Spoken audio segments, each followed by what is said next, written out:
Iko-call out ko lahat ng mga tropa.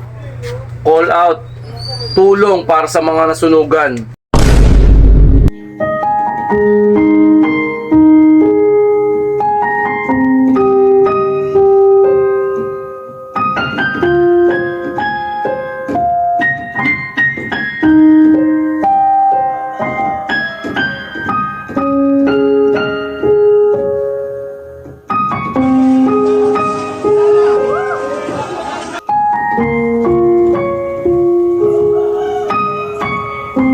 Magandang araw sa inyo mga kaibigan at sa mga nasunugan. Okay, ang medyo topic natin yung mga nasunugan. Shoutout dun sa mga nasunugan sa Concepcion. Sobrang lala na nangyari. Wika nga nila, di bali nang ikaw ay manakawan ng ilang beses, wag na wag ka lang masusunugan. Di ba? Napakapait na nangyari. Kaya yung mga nasunugan dyan, keep safe kayo at maging matatag kayo. Wala naman ginawa si Lord na isang pagsubok na hindi nyo kakayanin, na hindi natin kakayanin lahat. Alright? Binigay ni Lord na pagsubok, ibig sabihin magiging aral yan at magiging matatag kayo at magiging marami kayong matututunan sa mga nangyayari. Hopefully, sana makatulong din ako sa konting kapamaraanan at gamitin natin lahat ng ating mga dalangin, suporta at pakikiisa, pakikipagkapwa-tao sa lahat ng mga nasunugan, especially dun sa mga nag-alay ng nasawi. Hindi naman pala nag-alay ng buhay. Tangang-tangang ka talaga, Klaus. Yun, isang maseryosong usapan to. Pasensyahan nyo na ako kasi ganito ako magsalita. Medyo kolokoy, medyo tayo, komedyante kasi ganun tayo sa camera. Medyo hindi natin maiwasan kasi nasanay na tayo. Pasensya na po.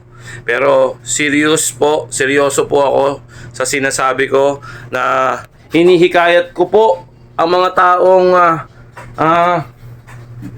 meron pa sobra sa buhay, meron kakayahang magbigay ng tulong pinansyal, especially inulit-ulit ko, at kung wala naman tulong pinansyal, damit, pagkain, kung may mga sobra kayong pagkain dyan, at kung ano-ano pa yung kailangan ng mga tao, kailangan ng pang-araw-araw, sabon, diba, ganon, damit, grocery, bigas, kung talagang marami kang pera, practical pera, kasi ang pera para sa akin, yung pera yung mabibili na lang kung ano yung gusto nilang maibili, di ba? Kasi may pera na sila eh. Pero sa kabilang banda, nasa sa inyo po yan kung ano yung pwede nyong ibigay na itulong doon sa mga kapatid natin na nasunugan, di ba? Sobrang blessing sa lahat. Si Lord na bahala sa inyo mga kaibigan at gagabayan kayo ni Lord. Seryoso muna tayo kasi hindi ko yung sarili ko hindi ko ma-explain kasi sobrang hirap po yung kalagayan ngayon ng mga nasunugan. Kasi dumaan yung bagyo, dumaan yung sobrang baha. Tapos ngayon, siyempre, habang tayo'y nasa masarap na higaan, habang tayo'y nasa masarap na pwesto, nasa masarap na kalagayan, nasa masarap na sitwasyon, nasa magandang pasilidad, ang iba naman na nasunugan ultimo higaan na ihirapan, tubig, at lalo na especially sa mga bata na hindi kaya ang lamig ng panahon, hindi kaya ang pasilidad na medyo hindi ganun sila kakomportable, di ba? Napaka bigat po sa pakiramdam nun, lalo na yung mga matatanda na mga mayroong sakit at overage na, mga senior citizens na mahal nating mga kapatid dyan. Yan po sana ang nating tulungan at bigyan ng atensyon. Sila po ang mas lalong dumadanas ng kahirapan sa sitwasyon nila.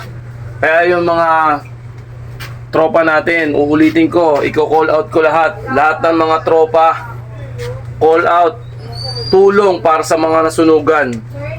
Sa lahat ng mga merong pasobra, sa lahat ng mga merong biyayang natatanggap, sa lahat ng mga binless ni Lord na merong kakayanan na tumulong sa mga kapwa natin at sa mga kapatid natin na tulungan, sa mga kalugar ko, sa Pasay, Harrison, Concepcion.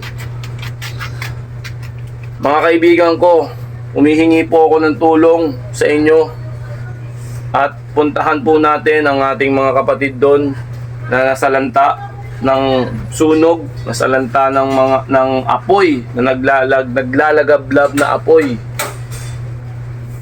Parang awa nyo na po. Ngayon po kayo kailangan. Lahat po sana ng itutulong nyo ay bukal sa ating kalooban, bukal sa ating puso't isipan. Ibigay po natin. Oy, gago ka mang gugulat. Gago ka, seryoso ako. Magagulat ka pa ng gulat, ha. Ibigay po natin ang tamang pagtulong. Wag natin ipilit kung wala naman po. Wag natin i-pressure yung sarili natin. Yung kaya lang po natin itulong sa mga kapwa natin, sa mga nasunugan dyan sa Harrison, sa mga kakilala ko, classmate ko, sa mga kababata ko dyan, ka-schoolmate ko. Shoutout sa inyo at sana mabigyan kayo ng pansin ng ating mga kapatid na masagana sa buhay. Yan. Sana po tayo magtulungan, tayo magkapit-bisig sa panahon ng kailangan ng bawat isa. Katulad ng ating mga kapatid dun sa Harrison. Alright. Muli po, maraming salamat po. Inuunahan ko na kayo sa lahat ng mga tutulong at sa magbibigay ng tulong sa ating mga kapatid dyan na nasunugan sa Harrison, Concepcion. Maraming salamat po sa inyo and more power. God bless you po sa inyo lahat at mabuhay po kayo. Maraming salamat po. Alright? Peace out. Ito po si Klaus Loco ng inyong lingkod. Sana po makarating sa bawat isa. Thank you! Peace! One love, everyone!